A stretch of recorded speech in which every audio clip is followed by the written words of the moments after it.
우리가 그래서 이제 아케메네스 왕조 페르시아까지 한번 살펴봤었고, 이런 아케메네스 왕조 페르시아가 알렉산드로스에게 멸망을 당하게 되고, 그런데 이러한 알렉산드로스는 이렇게 페르시아를 정복을 하면서 어마어마한 또 대제국을 또 건설하게 되는데, 알렉산드로스가 굉장히 어린 나이에 이제 세상을 떠나는 죽게 돼요. 그래서 이제 이렇게 알렉산드로스가 구축했던 이 어마어마한 넓은 영토의 제국이 알렉산더가 죽고 난 이후에는 여러 갈래로 분열이 되게 되고, 그러한 분열 속에서 이제 메소포타미아 문명 그 지역에서 이제 새롭게 등장을 하는 나라가 파르티아라고 하는 나라가 돼요. 파르티아. 이 파르티아는 우리가 기원전 3세기에 그래서 건국이 되게 되는데, 이러한 파르티아라고 하는 나라의 우리가 특징들을 좀 살펴보면은, 먼저 이제 동서를 연결하는 중개 무역을 통해서 우리가 번영을 했다라고요. 요거는 이 파르티아의 우리가 지리적인 위치를 통해서 조금 요거를 파악을 해볼 수 있는데, 우리가 교과서 32페이지 왼쪽 윗부분에 이제 지도에서도 보이듯이 그 지도를 보면 이제 파란색 테두리가 돼 있어가지고 파르티아의 영역이 나오죠. 요거를 우리가 이제 지도상에서 한번 싹 살펴보면은 요런 식으로 해서 요렇게 아프리카가 있고, 여기 옆에 요렇게 아라비아 반도가 있고, 요렇게 돼 있고, 그 다음에 요렇게 돼 있어서 여기가 요렇게 지중해가 돼 있죠. 그러면은 요 지도, 교과서의 지도를 같이 보면서 보면은 여기 부분이 이제 파르티아가 돼요. 여기 부분이 파르티아. 그 다음에 여기 부분에는 어떠한 나라가 있어요? 그렇죠. 비잔티움 제국이 있죠. 비잔티움 제국. 그 다음에 여기 파르티아의 동쪽 부근에는 이제 중국이 있어서, 그 당시 이제 중국은 한이라고 하는 나라가 있었어요. 요렇게 그 당시 지도상으로 봤을 때 요렇게 형성이 돼 있었는데, 그 당시 이제 요 중국의 한과 서쪽의 요 비잔티움 제국, 요 두 나라 간의 교류, 무역을 하기 위해서는 반드시 어디를 거쳐야 되냐? 바로 요 파르티아를 거쳐야 되는 거예요. 즉 동쪽의 중국, 동쪽의 한나라와 서쪽의 로마, 비잔티움 제국과 교류를 하기 위해서는 반드시 그 사이에 있는 파르티아를 거쳐가야 된다라는 거예요. 즉 파르티아는 이러한 지리적인 위치, 지리적 이점을 살려서 이 동과 서를 연결해 주는 요 위치에 있으면서 여기 사이에서 중개무역으로 번영을 했다라는 거예요. 중개무역. 쉽게 생각하면은 이 둘 사이에 이렇게 물건 교역하고 물건 무역하게 되는데, 그 사이에서 뭐 수수료 떼먹는다거나, 아니면은 뭐 중국 한나라의 물건을 싸게 사서 비잔티움 제국에 비싸게 판다거나, 아니면 또 그 반대로 이제 비싸게 팔아서 이득을 받는다거나, 이러한 방법들로서 요러한 중개무역, 중간에서 이득을 취하는 이러한 중개무역을 통해서 중간에서 이득을 취하면서 경제적으로 번영을 했다. 그런데 이러한 파르티아라고 하는 나라는 우리가 이제 나중에 등장을 하게 되는 바로 요 사산 왕조 페르시아를 멸망을 하게 돼요. 사산 왕조 페르시아. 그래서 요 파르티아를 이제 사산 왕조 페르시아가 멸망을 시키고, 그 지역을 이제 우리가 그대로 바로 우리가 이어서 배울 요 사산 왕조 페르시아가 차지를 하게 돼요. 그래서 우리가 교과서 32페이지 보면은 그 파르티아의 최대 영역이라고 나와 있는 그 파란색 테두리와 거의 비슷하게 사산조 페르시아의 영역이 노란색으로 표시가 좀 돼 있죠. 그래서 이제부터는 이제 우리가 사산 왕조 페르시아에 대해 한번 살펴볼게요. 우리가 앞서 등장했던 페르시아는 우리가 아케메네스 왕조 페르시아다라고 했었고, 그 이어서 이제 뒤에 등장을 하는 페르시아는 우리가 사산 왕조 페르시아다라고 해요. 이러한 사산왕조 페르시아는 페르시아의 부흥을 목표로서 등장을 했었어요. 페르시아의 부흥을 목표로서. 우리가 앞서 멸망했던 페르시아라고 하는 이러한 거대한 제국을 다시 한번 일으키겠다, 다시 한번 거대한 대제국으로서 만들겠다라고 하는 어떤 목표 아래에 등장을 하는 게 사산왕조 페르시아가 돼요. 그러면 이러한 사산왕조 페르시아가 어떻게 발전을 했는가를 쭉 보면은, 먼저 샤프루 1세 때 바로 대제국을 건설했다라고 했죠. 샤프루 1세 때. 즉 샤프루 1세 때 넓은 영토를 확장을 하면서 대제국을 건설을 하게 되고, 그 다음에 요 사산왕조 페르시아의 통치 방식이라고 하면은 중앙 집권적인 통치 방식을 취하게 돼요. 우리가 앞서 봤던 다리우스 1세 역시 그렇죠. 왕에게 권력이 집중되는 중앙 집권 체제다라고 했었죠. 즉 사사왕조 페르시아 역시 앞선 페르시아의 부흥, 페르시아를 따라서 이러한 페르시아가 다시 한번 일어나기를 그러한 것들을 목표로 삼고 있기 때문에 그러한 앞에 페르시아의 방식들을 따라가는 거예요. 그래서 중앙 집권적인 통치를 실시하고 총독을 파견하게 되는 거예요. 거기에 이어서 이제 앞서 아케메네스 왕조 페르시아의 여러 가지 전통이라던가 문화라던가 이런 것들을 고스란히 따라가는 계승하는 모습을 보이게 된다는 거예요. 그 다음에 우리가 사사왕조 페르시아 역시 앞선 파르티아와 같이 동서 중개무역을 실시하게 돼요. 동서 중개무역. 우리가 앞서 지도에서도 봤듯이 32페이지 지도에서도 봤듯이 파르티아가 원래 차지하고 있던 영역 자체를 사사왕조 페르시아가 그대로 이어받았기 때문에 위치상으로 우리가 앞서 봤듯이 동서를 연결하는 그 중심에 위치하고 있기 때문에 똑같이 중개무역으로 번영을 하게 되고 또 이렇게 동서의 중간에 위치하고 있으면서 세계 여러 나라들의 사람들과 교류하고 그 나라 사람들이 이 페르시아로 들어오고 또 페르시아 사람들도 주변의 여러 나라들로 떠나고 교류하고 이러다 보니까 세계 여러 나라의 문화들을 자연스럽게 받아들이게 되는 거예요.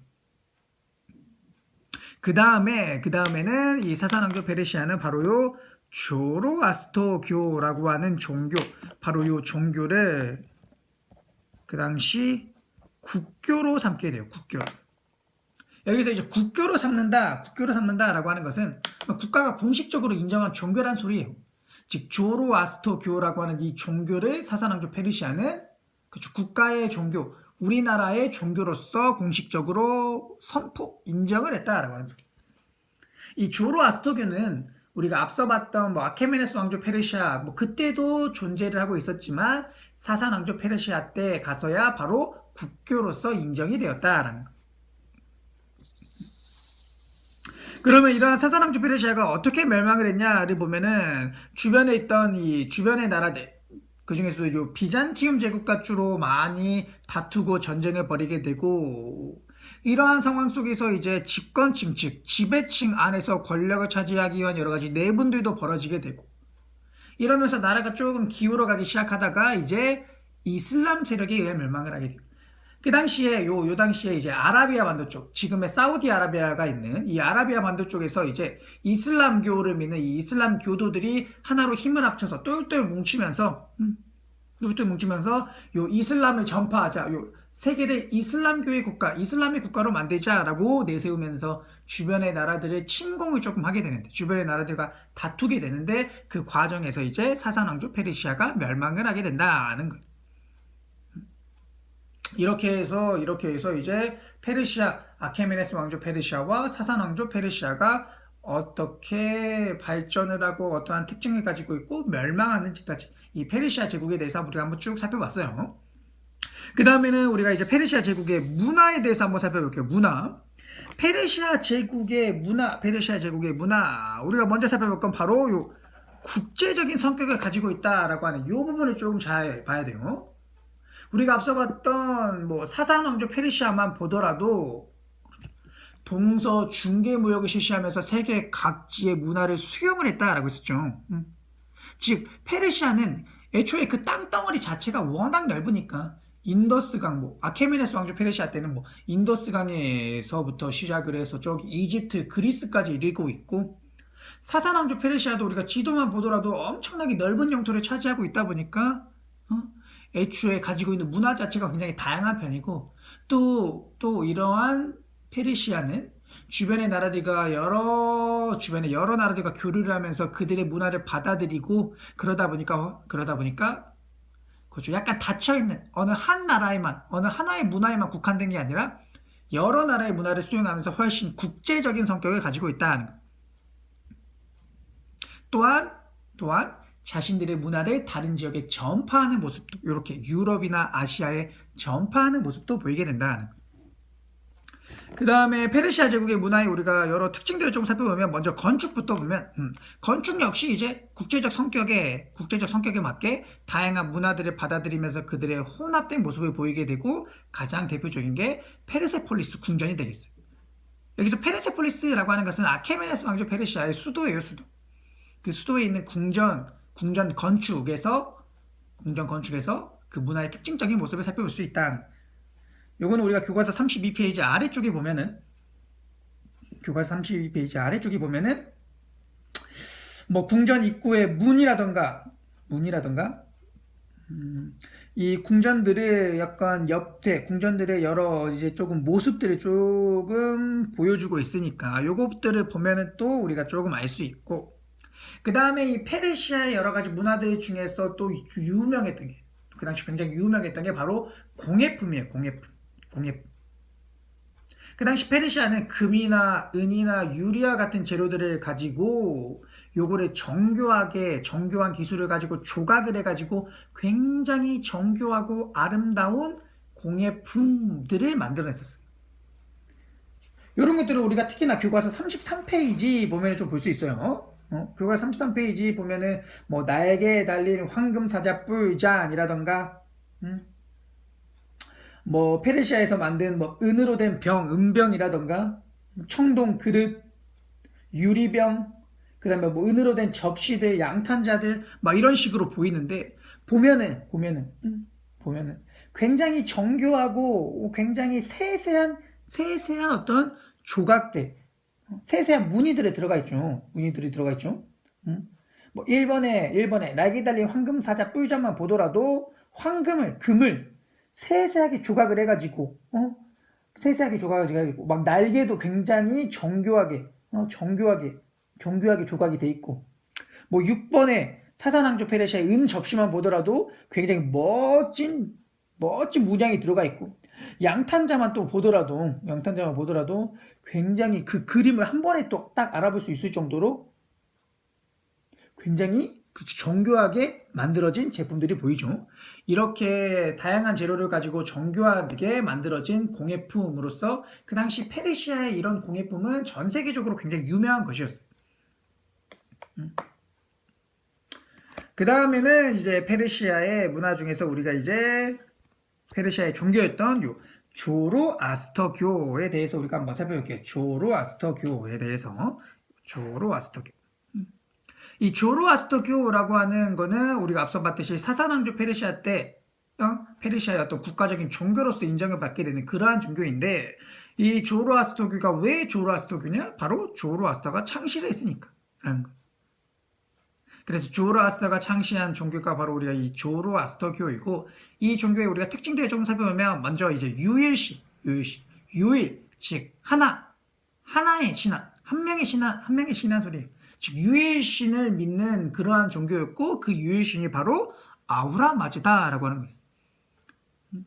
아후라 마즈다라고 하는 어떤 이름의 그러한 최고의 어떤 유일신, 최고의 신을 숭배하는 그러한 종교였고, 또한 특징적으로 불을 굉장히 신성시하는 종교였어요.